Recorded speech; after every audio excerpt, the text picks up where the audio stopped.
All ஒரு magic பார்க்கலாமா? இந்த 2 புக் வச்சு தான் இந்த மேஜிக் வந்து நம்ம பண்ண போறேன். நம்ம கார்ட்ஸ் விளையாடுறதுக்கு முன்னாடி கார்ட்ஸ் எல்லாத்தையும் ஷஃபிள் பண்ணுவோம் இல்லையா? அதே மாரி இந்த புக்ஸோட பேஜஸ் எல்லாத்தையும் நான் ஒண்ணுக்கு மேல ஒண்ணு அரேஞ்ச் பண்றேன்.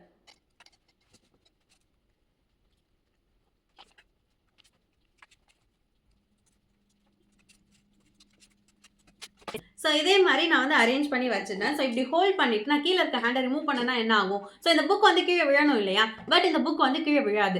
ஈவன் தோ நான் ஷேக் பண்ணா கூட இந்த புக் வந்து கீழே விழாது. நான் இந்த மாதிரி ஆப்போசிட்ல இப்படி புல் பண்ணா கூட என்னால் இதை செப்பரேட் பண்ண முடியாது.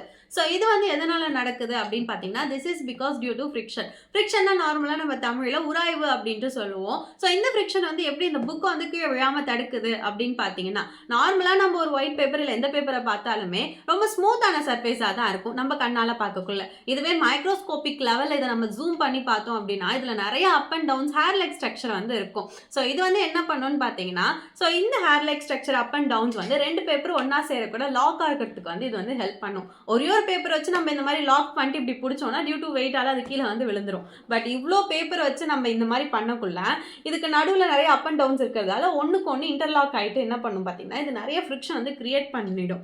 ஸோ இந்த ஃப்ரிக்ஷன் எந்த அளவுக்கு இருக்கும் அப்படின்னு பார்த்தீங்கன்னா, இன்னொரு புக் வந்து கீழே விழாத அளவுக்கு இது வந்து ஃப்ரிக்ஷன் வந்து கிரியேட் பண்ணும்.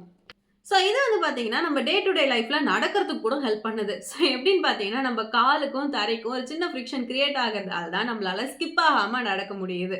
அதே மாதிரி வெஹிக்கல்ஸோட டயருக்கும் ரோடுக்கும் ஒரு சின்ன ஃப்ரிக்ஷன் இருக்கிறதால மட்டும்தான் வெஹிக்கல்ஸும் ஸ்மூத்தாக ரோட்டில் வந்து போக முடியுது. லிசார்ட்ஸ்லாம் இருக்குது இல்லையா? லிசார்ட்ஸோட காலில் கூட பார்த்தீங்கன்னா million numbers of hair like structure வந்து இருக்குங்க. ஸோ அது வந்து பார்த்தீங்கன்னா இந்த மாதிரி வால்ஸ்லையுமே அதே மாதிரி அப் அண்ட் டவுன்ஸ் வந்து இருக்கும். அது கூட ஈஸியாக அட்டாச் ஆகி இது மேலே வந்து போகிறதுக்குமே இந்த ஃப்ரிக்ஷன் வந்து ஹெல்ப்ஃபுல்லாக இருக்குது. Thank you, bye bye, see you in the next video.